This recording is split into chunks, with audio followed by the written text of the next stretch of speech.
Scotland's, you might think their finances were a basket case country that couldn't run itself.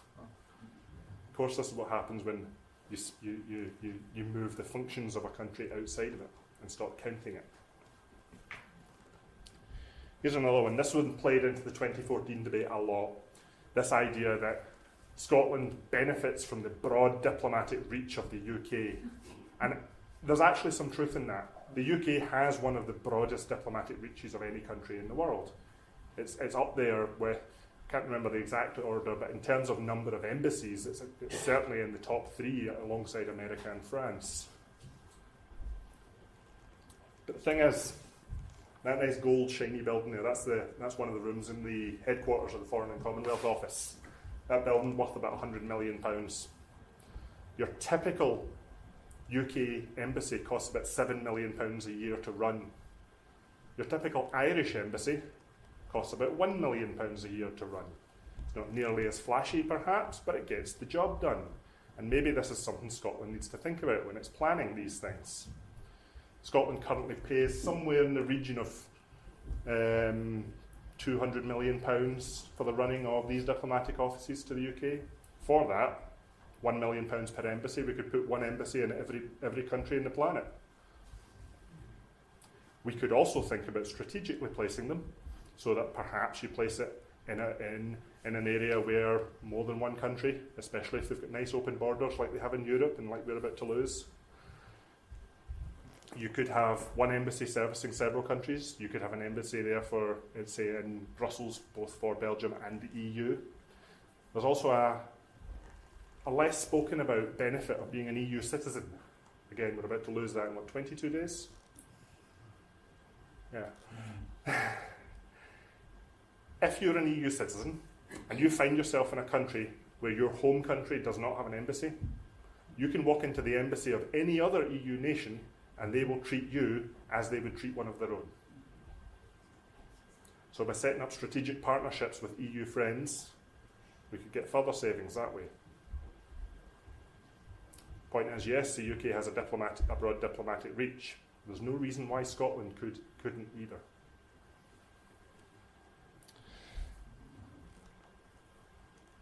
Now we get on to the big ticket ones. These are the ones that we often see in the headlines. Things like savings on not paying for Trident, not paying for repairing the House of Commons, not paying for big UK infrastructure projects.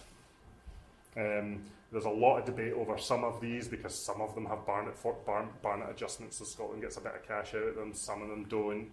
Certainly, it's a lot of the case that if there's a big infrastructure project, then you get an economic boost down there that lasts a lot longer than just a simple lump sum cash amount. And it is certainly true that in terms of infrastructure spending per capita, London and the South East get multiple factors of as much of money as some other places in the UK.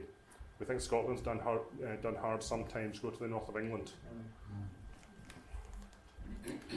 Truth about a lot of these is it's a lot of money. It's a significant amount of money. It amounts to tens of billions of pounds, but it's also spread over decades. So yes, it's significant. Yes, it's worth debating. It's not really going to have a huge effect on Scotland's budget, to be fair. And quite frankly, there are better reasons for not paying for weapons of mass civilian slaughter. Another thing, if you've heard of Professor Richard Murphy, he's quite active on social media. He's written a couple of papers for Commonweal, and he's also written this book, The Joy of Tax, which delves into the murky world of the UK tax code. Again, please, Growth Commission, don't just copy and paste the UK's tax code. At least read it first, and we can pick up a slightly better way of doing things. It's over 20,000 pages. Yeah, over 20,000 pages, very complicated, lots of loopholes and exceptions, some of them deliberate. There's a concept known as the tax gap. This is the difference in the amount of money you collect versus the amount of money you think you should collect. HMRC estimates this at around £35 billion a year over the whole UK. Richard Murphy estimates it to be more like £120 billion. Taking the opportunity of independence, and I really do mean taking that opportunity to revise the tax code and build one that is suitable for a country like Scotland. If we just captured a third of that tax gap, our share, nominal share of that tax gap, it could be worth something between £1 billion and £3.5 billion a year. And I really do mean that this is the time to do it. Because once you're already established as a country, and once you've let that all bed in and settle in, it becomes very difficult to make changes. Look at the stramash over changing the rate of income tax by a penny. Imagine doing that over the entire tax code. It's not going to happen. So, brief summary. In the last 20 minutes, I've rattled through a bunch of stuff. I managed to find £2.5 billion in potential savings, about £5 billion in additional revenue. It's not bad for 20 minutes.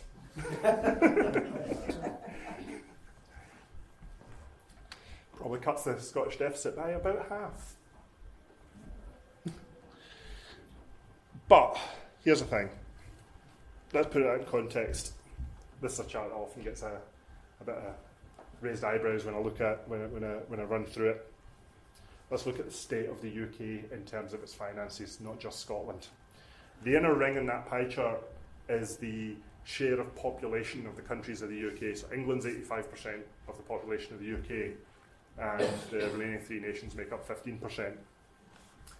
In 2007, England's share of the UK's deficit was 45%. So 55% of the UK's deficit was assigned to the other three countries, Scotland, Wales and Northern Ireland, despite only having 15% of the population. It was quite interesting that a few months ago the UK government put out a statement saying that austerity had been working. They had managed to reduce the UK's deficit down to 2007 levels. So 2017, the UK's deficit was roughly the same as the 2007 deficit. What they didn't say was in that time the structure of the economy of the UK had changed quite dramatically. Take that pie chart, fast forward 10 years to 2017, and it now looks like that. So what's going on here? The economic policy of the UK has been favouring one part of it more than any other. It looks like just England there, it's actually not. As I say, if you go to places like the north of England, they're suffering even worse than Scotland, even worse than Northern Ireland, even worse than Wales. What's really happening is since austerity came in, the economy of the UK has been benefiting London and the South East. That's where the economic growth has been going. That's where all the spending's going. That's where all the investment has been going. This is what some unionists like to call pooling and sharing. And this is apparently a great benefit of the UK because they do all the work and we get a handout. We can do better than that. The UK is becoming an increasingly unequal country. There's actually a good study done by Eurostat every year or two that looks at all of the countries in Europe and looks at it's known as the GDP per capita of each of the regions within that country. That's this graph here. You can see you don't need to be able to read the countries at the bottom, but what you see are those bars. The bottom and the top of the bar is the poorest region in the country and the richest region in the country. And it's expressed in terms of percentage of the EU average. So countries like Germany, the richest region in Germany is sitting at about 200% of the EU average GDP per capita. A couple of countries missing there. One of them is Britain. Add Britain back in this list, in this graph. Jesus Christ. That's the London effect. Interesting if you really, really dig into the data, which I'm a data nerd, I love this kind of thing. I'm very sorry, I get very excited about really obscure numbers. Anyone who read my article in Common Space yesterday about statistics knows this. Anyway, I managed to pull out the Scottish data from this data set, and I've added it into the graph. That's the other gap there. If we put Scotland in, right there next to France and Malta, compared to Britain, we look normal. Now, what I would say is I wouldn't get too complacent on that, because you might notice that the bottom of the graph and the bottom of Scotland's chart lines up the bottom of the UK. That's the south of Scotland.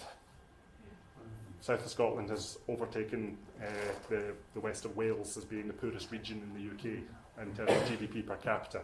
So we do have work to do. It's only about 65% of the EU average compared to 145% that is Aberdeenshire. But, as I say, compared to many other countries in Europe, we look normal. There is an outlier there, and it's not us. But why are we obsessing over deficits? This is the thing. We've spent a lot of time talking about Scotland's deficit as if it's a terrible, terrible thing. And it is when you're a region, a regional council with a fixed budget. When you're a country, deficits take on a different meaning, especially when you're a country that has its own currency. Again, a shameless stab at the Growth Commission. It's been on my mind lately. It will continue to be on my mind for the next month or so. Let's put it politely like that. If you're a country with your own currency, you can have a different relationship with your national budget than if you are not. Because there's a relationship that goes on here. It's not the national budget isn't the only thing that's happening in a country. You can broadly split the economic activity of a country into three very broad sectors.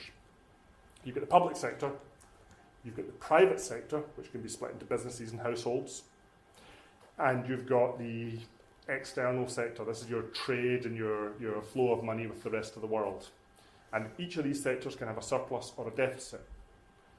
These three surpluses and deficits must sum to zero, by definition, unless someone's magicking money out of nowhere. Or we're trading with Mars or somewhere not on Earth. Either way, these must sum to zero. The effect of this is if you hold your trade balance relatively steady, as has been happening with the UK, it's the yellow bars up there. Over the last decade, the trade deficit has been roughly stable. The public sector deficit, the red lines, has been shrinking as austerity has been getting rid of public services. The private sector, households, their surpluses have slipped into deficits. Their finances are getting worse. The way to understand this, imagine that the government decides to cut the deficit by privatising all healthcare, so it doesn't need to pay for hospitals anymore. Well, that's fine, but now you need to pay for health insurance. So their expenditure goes down, yours goes up. And that holds across all public spending. Or you tighten your belt and you do with less, which causes your economy to contract. We're seeing both happening in the UK. I mean, we're seeing it especially in the high streets. How many of you have noticed all the empty stores in high streets? It's not all down to internet shopping, although a good chunk of it is, and a good chunk of it is the economic policy that feeds into that. The UK has become a country where Pound World goes bankrupt. That was a graphic illustration of the impact of austerity for me. We've got to the point where basically you're paying for your rent, your heating, childcare, your job's less secure, you're probably on a 0 hours contract, your pay's certainly not going up, things are starting to bite. Private debt has been increasing. The difference between private debt and public sector debt, your credit card has a limit. And if you go into your living room and start printing money, you go to jail. So we can't keep going with this.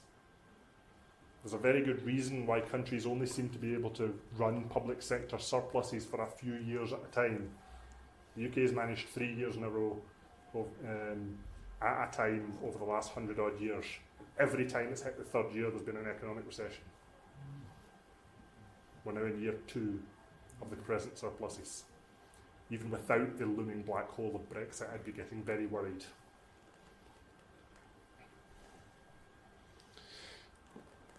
So instead of just obsessing about deficits, sure, be an efficient government, sure, spend effectively, but instead of just obsessing about deficits, maybe what we should do is get more data on Scotland's trade, work out what that figure is, whether money is flowing out of the country or flowing into the country,